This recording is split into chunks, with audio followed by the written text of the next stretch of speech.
Ahir, Guardian of Malor, Chapter 3, A Partnership Formed. Ahir took a seat on an overturned 5-gallon pail and leaned back against the wall. He cleared his throat and began. The day that Barbo and I met was the day I was finally going to give up being a street performer. My parents were street performers as well, and I was trained to tumble and juggle right alongside them. Perhaps you've heard of them. They were fairly famous. Alphonse and Melody Bowhater were my parents. Trixie responded excitedly. Yes, I have heard of them. They used to travel across the country. Every venue they performed at was always sold out. She lowered her tone and her eyes. But then they passed away in that fire. I would have too if I hadn't gotten sick and had to stay home for that tour. I didn't have any living relatives that wanted to take me in, so I ended up going to an orphanage. St. Michael's of Divine Mercy was the name of the orphanage that I lived at. I hated that place. I tried to do shows for the other kids, but the orphanage didn't think that was a good use of my time. They sent me out daily to try and make some money for the orphanage. I know here. I was raised at that same orphanage. You were at St. Michael's too? I'm sorry, but I don't remember you being there. I'm not surprised that you don't remember me. I was a very quiet girl a couple of years younger than you. I remember you, though. Most kids get depressed and mopey when they lose their parents, but not you.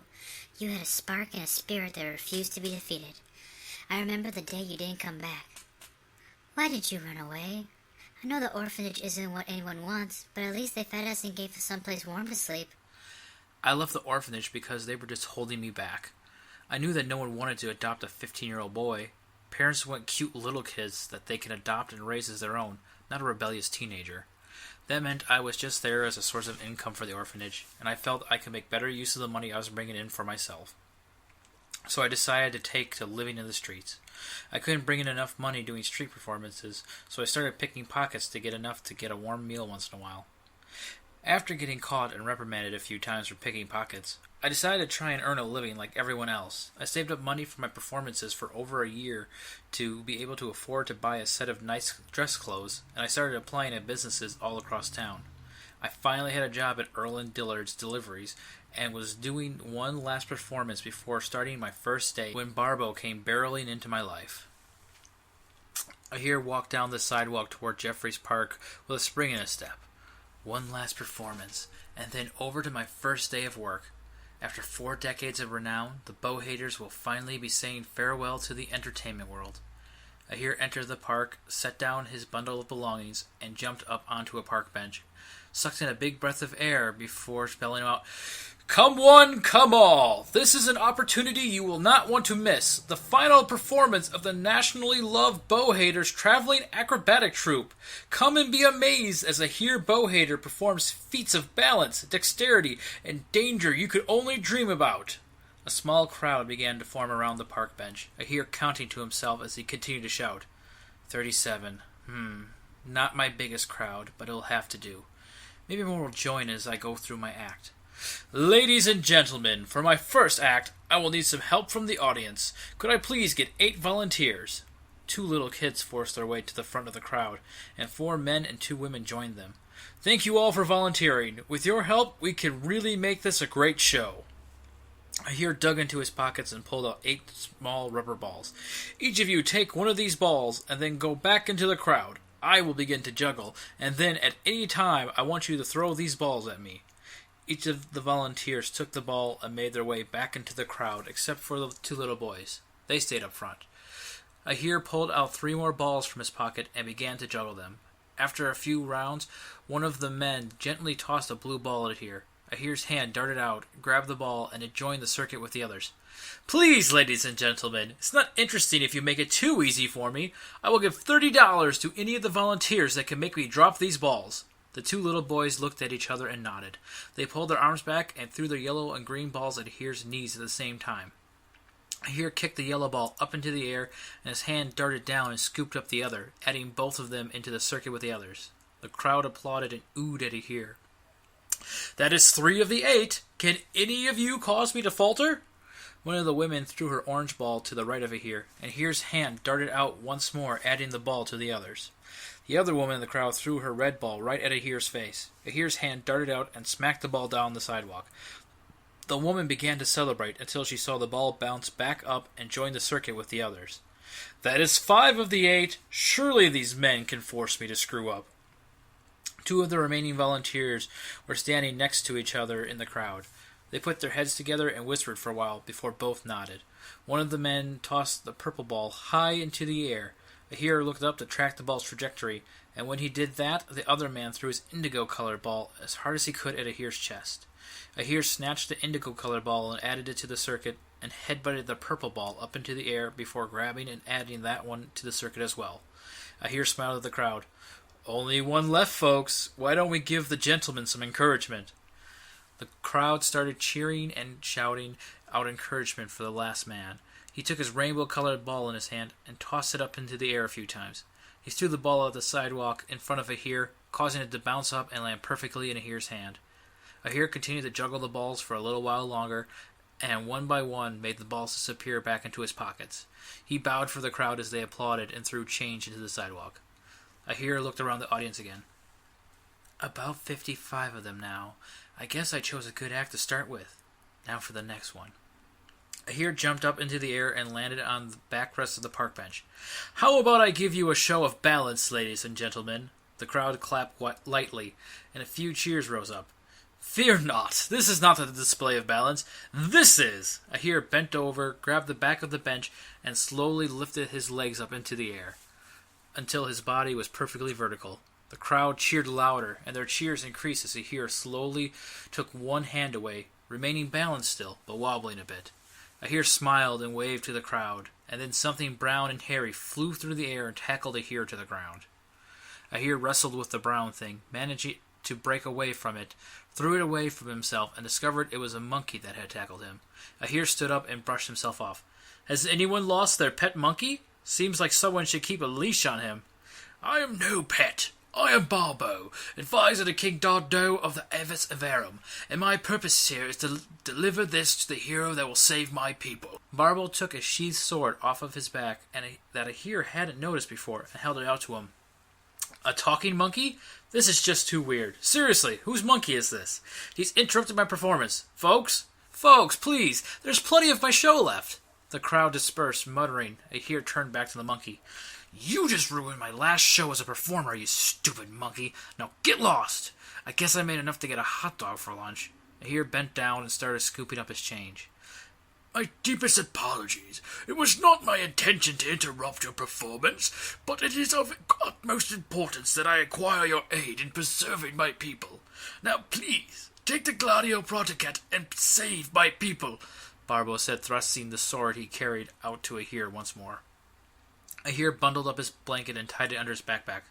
"Listen, I don't have any idea what half the things you're saying mean, but I have no time to help you. Now why don't you go bother someone else?" Ahir walked away from Barbo and toward the north side of the park where the hot dog vendor usually set up his stand. Barbo followed him. "But it has to be you!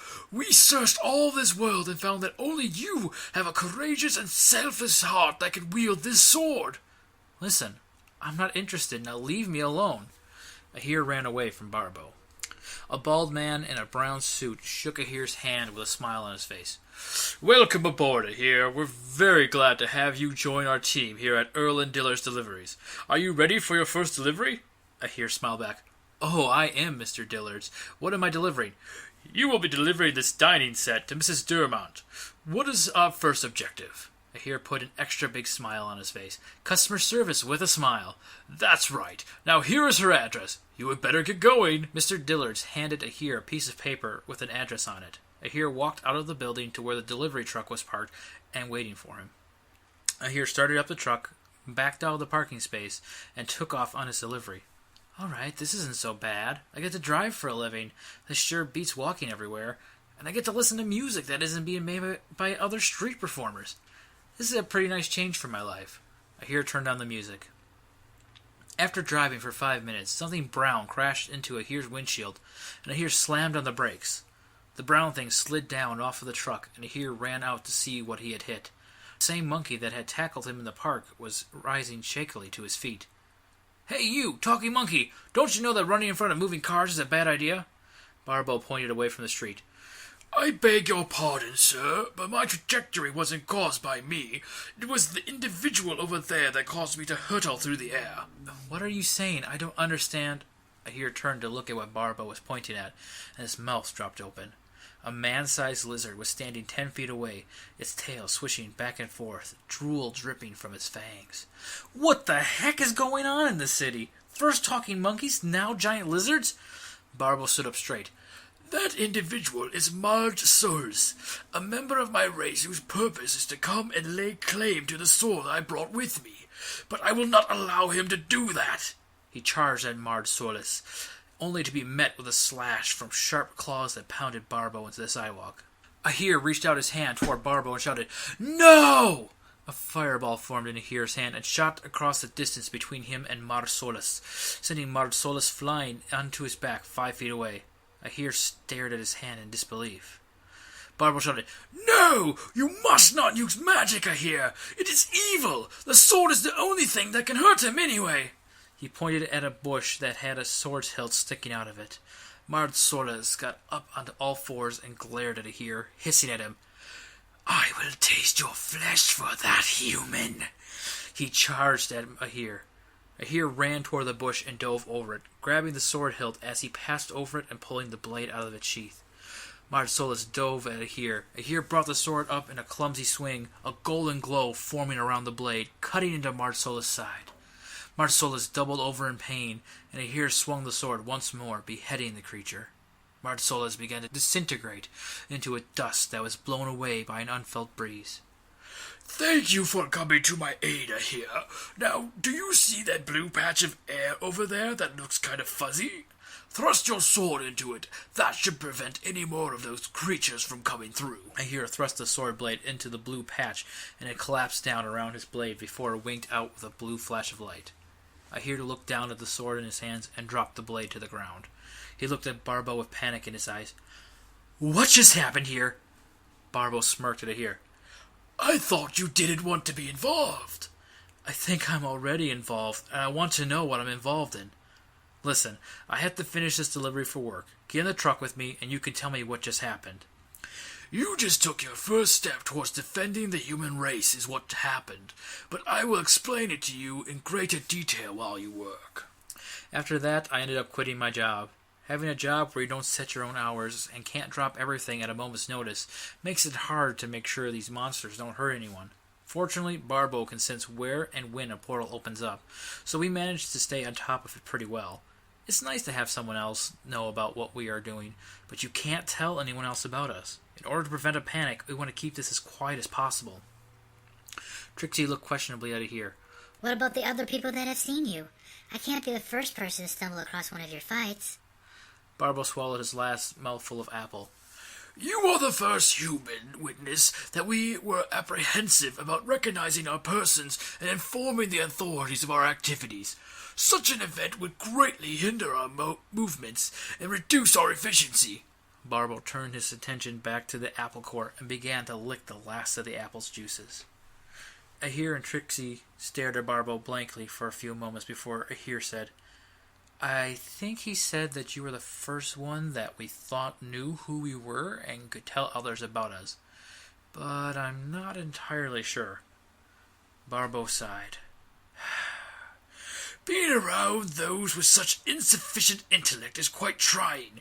Yes, that is, in effect, what I said.